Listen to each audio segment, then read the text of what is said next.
I follow almost 300 companies and have buy, hold, or sell ratings on over 100 companies. And coming into 2025, there was only 5 companies I had rated as a sell, and one of them was ChargePoint.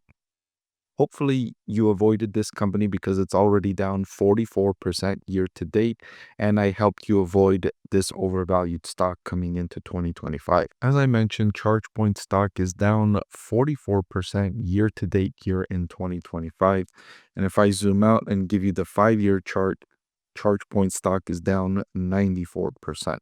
So it's down it's lost almost all its value. The stock used to trade at $50 a share, and now it's trading at 60 cents. Wow, what a disaster.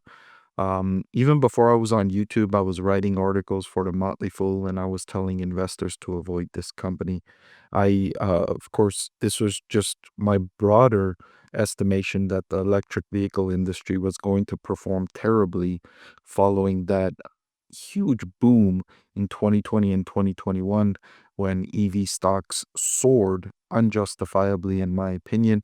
And I wrote several articles, and I've written dozens and dozens and hundreds of articles about that. And then I've made hundreds, if not thousands, of videos about EV companies and telling investors to avoid EV companies. And if you listened, that avoidance has worked out well. Most of these companies are down over 90% off their highs.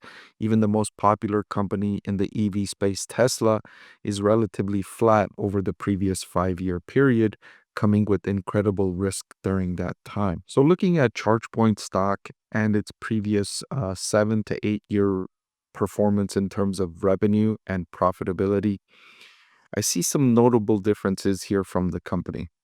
Between 2017 and 2023, this business was focused on growth. It was trying to expand, adding new stations, trying to increase the amount of supply it offered the marketplace because it saw it as a very attractive long-term industry.